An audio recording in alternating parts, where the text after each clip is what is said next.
question from a non-Muslim friend of mine. She is asking me, like, within you Muslims itself, you have confusion. Like, when you meet, you ask first. The question is whether you're a Wahabi or a Sunni, whatever. These kind of questions, there is a confusion between you itself. What do you want us to follow? What is that we can exactly come follow and... The sister asked a question that the non-Muslim sister asked.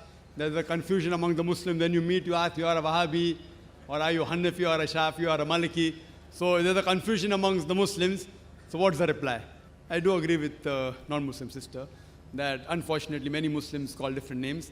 But when I tell the Hindus to go back to the Vedas, I tell the Muslims to go back to the Quran.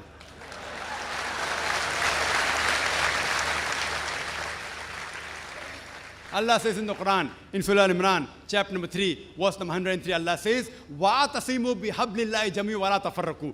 Hold to the rope of Allah strongly and be not divided. We have to hold to the rope of Allah. The rope of Allah is the glorious Quran and the authentic Hadith. Allah says in the Quran, in Surah Anam, chapter number 6, verse number 159, that anyone who makes division in the religion of Islam, O Prophet, you have nothing to do with him. Making sects, making division in Islam is prohibited. It is haram. But when we ask the Muslims, what are you? Some say I'm a Hanafi, some say I'm a Shafi, some say I'm Hanbali, some say I'm a Salafi. What was the Prophet? Was the Prophet Hanafi? Was he Shafi? Was he Hanbali? Was he Maliki? What was he? He was a Muslim. Allah says in the Quran, in Surah Al-Imran, chapter number 3, verse number 52, Isa alayhi salam, Jesus Christ, peace be upon him, he was a Muslim. Allah says in the Quran, in Surah Al-Imran, chapter 3, verse 67, that Abraham, peace be upon him, he was a Muslim. Allah says in the Quran, in Surah Fussilat, chapter number 41, verse number 33, وَمَنْ أَحْسَنُ قَالًا مِمَّنْ دَعَا إِلَى اللَّهِ وَعَمِلَ صَالِحًا قَالَ إِنَّنِي مِنَ الْمُسْلِمِينَ. Who is better in speech than one who invites to the way of thy Lord, works righteousness, and says that I'm a Muslim? Our beloved Prophet Muhammad sallallahu alaihi wasallam was a Muslim. Allah has told us to call ourselves Muslim. There cannot be a better label than Muslim. See, all these four great Imams, Imam Abu Hanifa, Imam Shafi, Imam Ahmad ibn Hanbal, Imam Malik, may Allah be pleased with them all. They were great scholars. I love them. I respect them all. They were great scholars. But all these great scholars said, all these four Imams said, that if you find any of my fatwa which goes against Allah and His Rasul, then you throw my fatwa on the wall.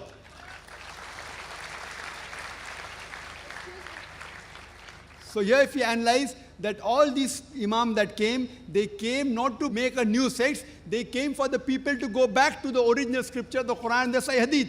So what we have to realize, that I know there are people who say that isn't there Hadith in which the Prophet said there will be 73 sects. It's Hadith of Tirmidhi, it's a Sahih Hadith, Hadith number 171. The Prophet said there will be 73 sects. Prophet didn't say you should make. Prophet knew that even though Allah says don't make, you're bound to make. So the best is to go back to Allah and His Rasul. And the best label you can have is call yourself a Muslim. Any scholar, let it be anyone in the world, let him be the biggest scholar of the world.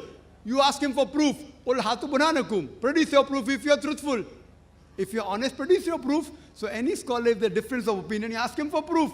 Get the proof, check it up. Therefore, in my talk, I always give references. What I say, what Zakir says is rubbish in Islam. It is zero, nil. Therefore, I say Zakir doesn't say. Allah says, Qul huwallahu ahad, says Allah one and only. If Zakir says it is rubbish, zero, nil in Islam. If Allah says it, carries weight. If the Prophet says it, carries weight. So therefore, sisters, Muslims should not be divided. We should call ourselves Muslims and follow the Quran and the Sahih Hadith. Anyone who divides the religion, they are going against the Quran.